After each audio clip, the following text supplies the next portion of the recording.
My name is Amanda. I am 45 years old, and my heart completely stopped when the frantic woman grabbed her little boy from my arms, looked directly into my eyes, and whispered the name I had desperately buried 25 years ago. I had just spent the last hour comforting this crying 5-year-old child I found wandering alone near the lake in the city park where I work, wiping his tears and promising him that his mother was coming soon. When she finally burst through the security office doors, her face pale with terror, I felt a wave of relief wash over me, thinking I had just done a good deed for a stranger. But as she knelt to hug her son, her eyes slowly drifted up to meet mine, and the gratitude in her expression instantly evaporated, replaced by a haunting recognition that froze the blood in my veins. She leaned in close, her voice trembling with a mixture of old rage and fresh shock, and breathed out a single word that shattered the protective walls I had spent decades building around my soul. The name she whispered was Gabriel. Before I tell you the rest of this story and explain exactly who Gabriel was and why that single name completely destroyed my reality in that small security office, I want to take a quick pause to ask you something. I always love knowing how far my experiences are reaching, so please tell me, from what city and state are you listening to this story right now?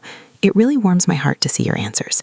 Now, to make you understand the sheer weight of that moment and the panic that consumed me, I need to take you back 25 years, to the time when I was just a 20-year-old girl making the biggest mistake of her entire life. 25 years ago, I was living in a small, tight-knit town where everyone knew everything about everybody. I was hopelessly in love with a boy named Gabriel, a 21-year-old with a bright smile and a future that seemed practically limitless. Gabriel was the center of his family's universe, especially to his 10-year-old little sister, Victoria, who followed him around like he was a superhero. We were young, reckless, and convinced that the world belonged to us, never realizing how fragile life actually is until it shatters right in front of your eyes. The night that changed everything started as a celebration for Gabriel getting accepted into a prestigious architecture program. We had gone to a party by the old quarry, and as the night wore on, we both had a little too much to drink. When it was time to leave, Gabriel stumbled, and I, thinking I was the more responsible one, despite having drank just as much, insisted that I should be the one to drive his car back home. It was a foolish, arrogant decision, born out of youthful invincibility, a decision that I have replayed in my nightmares every single night since. The rain had started pouring down in heavy, blinding sheets as I navigated the winding dirt road back toward the highway. Gabriel was laughing, playing with the radio dial, telling me about the house he was going to build for us one day.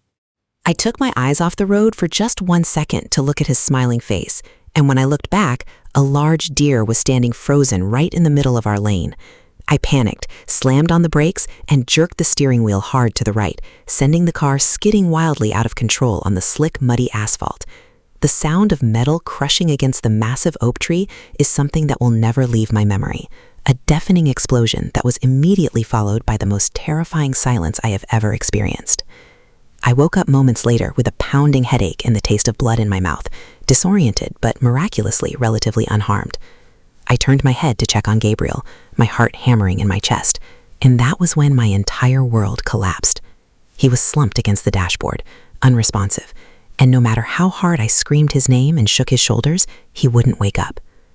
The weeks that followed were a blur of police sirens, sterile hospital waiting rooms, and an ocean of tears. Gabriel didn't survive the crash, and the investigation concluded that my reckless driving and alcohol were the primary causes of the tragedy. Because of my young age, I avoided prison time, receiving a suspended sentence and community service. But the true punishment was the absolute hatred projected onto me by Gabriel's family. I remember standing at the back of the cemetery during his funeral, too ashamed to approach the casket, watching his mother weep uncontrollably, while little 10-year-old Victoria clutched her brother's favorite jacket. Victoria saw me standing there by the distant oak trees, and even from that far away, the look of pure, unadulterated venom in that little girl's eyes pierced right through my soul. She pointed her small finger at me, screaming that I was a murderer, that I had stolen her brother, and her agonizing cries echoed through the graveyard, sealing my fate. I couldn't bear the guilt, the constant stares in the grocery store, the whispers behind my back, and the knowledge that I had destroyed a family that I genuinely cared about. So I packed whatever fit into a single duffel bag, left my hometown in the dead of night, and changed my entire environment. determined to punish myself by living a life of isolation. I swore to never speak Gabriel's name again, burying him in the deepest, darkest corner of my mind as a way to cope with the unbearable pain of what I had done. I moved across the country, settling in a large city where nobody knew my face and nobody cared about my past. I took a job as a groundskeeper at the botanical garden, finding peace and tending to the plants, nurturing life to make up for the life I had taken. Over the years, I worked my way up to become the park manager, dedicating every waking hour to my job so I wouldn't have to go home to an empty apartment and face my own thoughts. My only real friend in this new life was Marcus, a 48-year-old security chief at the park who possessed a gentle soul. Marcus knew I carried a heavy burden. He could see it in the way I avoided celebrations and always worked on holidays. We would often sit together on the park benches during lunch, sharing sandwiches and comfortable silence. And although he never pushed me to reveal my secrets, his presence kept me tethered to humanity. "You know, Amanda," Marcus said to me one afternoon, just a few days before the incident, "you can't keep running from whatever ghost is chasing you forever. Eventually, you have to turn around and look it in the eye." I had just smiled sadly and changed the subject, genuinely believing that my ghost was locked away safely of a past life, buried under 25 years of silence and thousands of miles of distance. I had convinced myself that my penance was working, that my quiet, lonely existence was enough to balance the cosmic scales of justice. But fate has a very cruel and precise way of orchestrating events, forcing you to face the exact things you have spent a lifetime trying to avoid. It was a busy Saturday afternoon at the park. The sun was shining brightly, and the grounds were packed with families enjoying the spring weather, children running around with colorful balloons. I was doing my usual patrol near the large duck pond when I noticed a tiny boy, no older than 5, sitting on a wooden bench, swinging his legs and looking around with wide, terrified eyes. He was wearing a bright red jacket and holding a half-eaten ice cream cone that was melting rapidly over his small fingers, making a sticky mess, but he didn't seem to care. I watched him for a few minutes from a distance, expecting a parent to emerge from the nearby crowd to claim him, but as the minutes ticked by, the boy's lower lip began to tremble. I knew that look of abandonment all too well, so I slowly approached him, pacing on my warmest, most reassuring smile to avoid scaring him further. "Hey there, little guy," I said softly, crouching down to his eye level so I wouldn't seem so intimidating. "My name is Amanda. I work here at the park. Are you waiting for somebody?"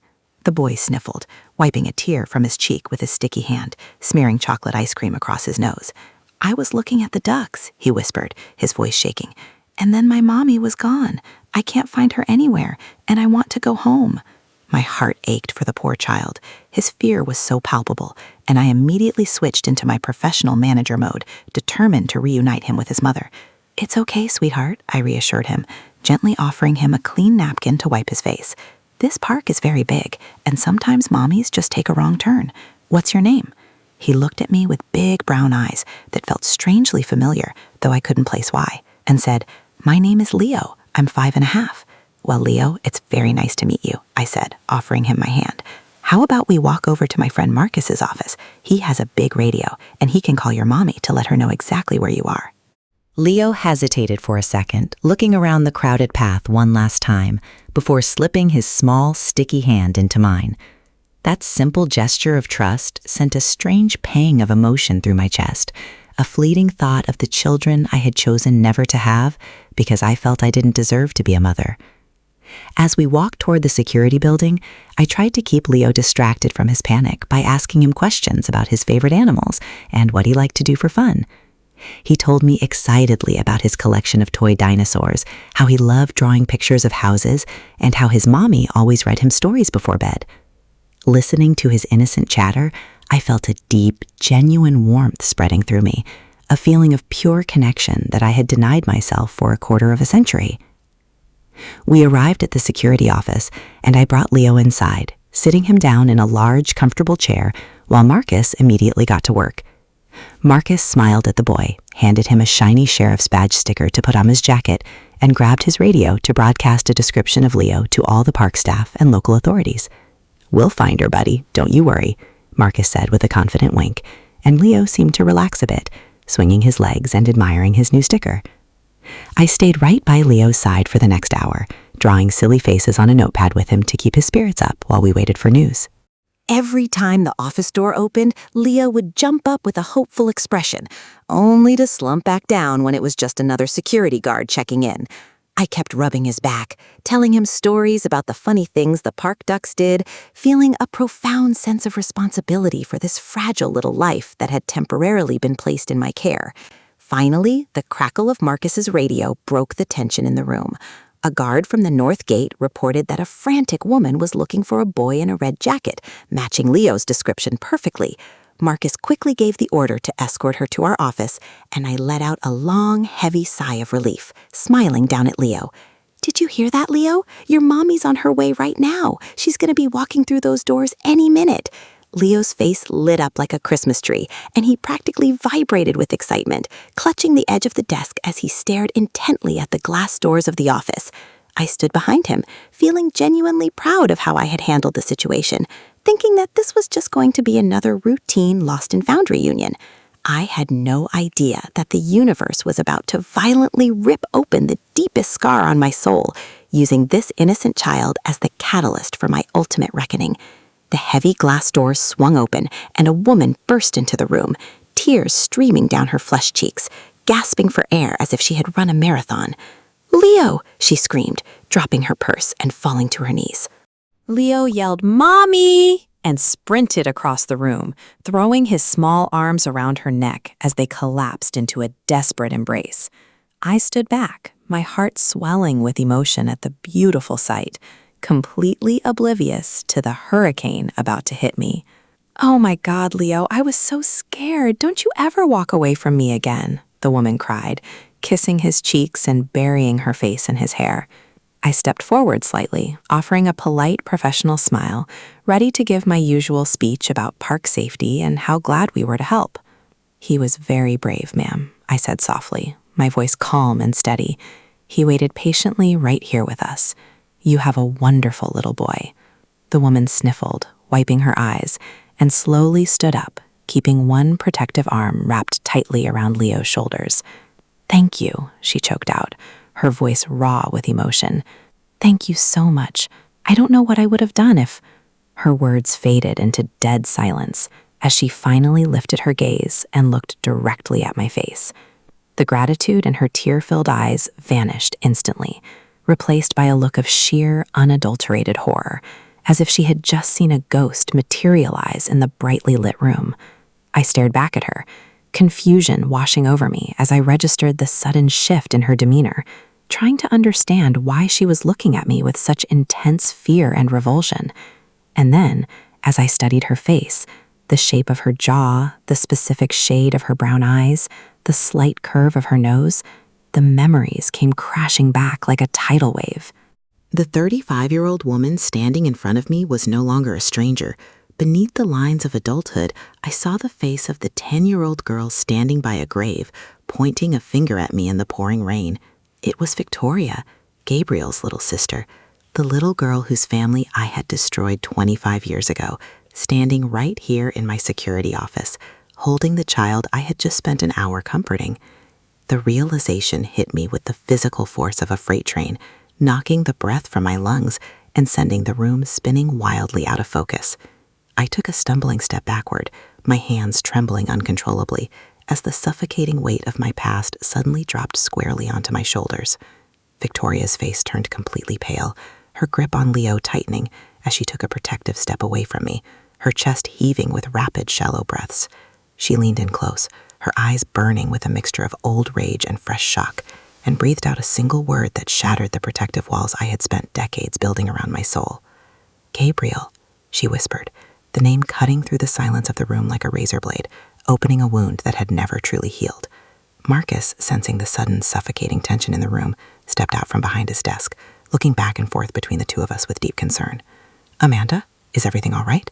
Do you two know each other?" he asked, his voice sounding like it was coming from underwater. I couldn't speak, I couldn't breathe, I could only stare at Victoria, the tears finally welling up in my eyes as 25 years of repressed guilt violently clawed its way to the surface. "You," Victoria hissed, her voice trembling with fury. "You disappeared. You killed my brother, ruined my mother's life, and then ran away like a coward. And now you have your hands on my son?" The venom in her words was entirely justified, but it felt like taking a knife directly to the heart. I opened my mouth to apologize, to say anything, but my throat was entirely closed, paralyzed by the overwhelming shame of my existence. "I'm sorry," I finally choked out, the tears spilling over my cheeks, my voice breaking into a pathetic sob. "Victoria, I am so incredibly sorry. I never meant to hurt him. I have lived with the agony of that night every single day for 25 years. I didn't know Leo was yours, I swear to you. I just saw a little boy who was lost and scared, and I wanted to help him." I fell to my knees, right there on the linoleum floor, completely surrendering to the punishment I felt I deserved. Leo looked down at me, confused and frightened by the sudden crying from the nice lady who had drawn ducks with him. "Mommy, why is Amanda crying? She was nice to me," he asked, pulling on Victoria's jacket. Victoria looked down at her son, and then back at me, a complicated storm of emotions raging in her eyes. The hatred was still there, burning brightly, but as she looked at my pathetic, broken form sobbing on the floor, something else flickered in her expression, a begrudging exhaustion. "She was nice to you, Leo?" Victoria asked softly, her voice wavering, never taking her eyes off me. "Yes," Leo nodded innocently. "She held my hand, and she told me I was brave, and she kept me safe until you came." The silence that followed his words was deafening, hanging heavy in the air as Victoria processed the impossible reality of the situation. The woman she had hated her entire life, the monster of her childhood nightmares, had just protected her most precious treasure. Victoria took a deep, shuddering breath, closing her eyes as tears finally spilled down her own cheeks. She reached into her purse, pulled out a tissue, and to my absolute shock, stepped forward and dropped it onto my lap. "Gabriel would have been 46 years old today," she said, her voice dropping to a harsh, painful whisper. "He would have loved being an uncle. You stole that from him, Amanda. You stole that from us. And nothing you do will ever make up for that." I nodded, weeping uncontrollably, knowing that every single word she said was the absolute, undeniable truth. "But," Victoria continued, her voice catching in her throat as she looked down at Leo, "today you kept my boy safe. You didn't run away this time. You stayed with him." She grabbed Leo's hand tightly, turning toward the door. "I will never forgive you for what you did to my brother, but I won't curse you anymore. Live your life, Amanda. Just stay away from mine." And with those final words, Victoria walked out of the security office, taking little Leo with her, leaving me shattered on the floor, but feeling a strange sense of release. Marcus gently helped me to my feet, wrapping a comforting arm around my shoulders without asking any questions, simply allowing me to cry until there were no tears left. The confrontation I dreaded for 25 years had finally happened, and while it didn't magically erase my guilt, it broke the chains of my isolation. The profound lesson I learned that day is that you can run to the ends of the earth, change your name, and bury your past, but the universe will always find a way to make you face the depths of your soul. Sometimes, redemption doesn't come in the form of total forgiveness, but rather in the agonizing courage to look your biggest mistake in the eye and accept the consequences of your actions. If you were forced to confront the person you hurt the most in your past, would you have the courage to face them, or would you run away again? Until the next story.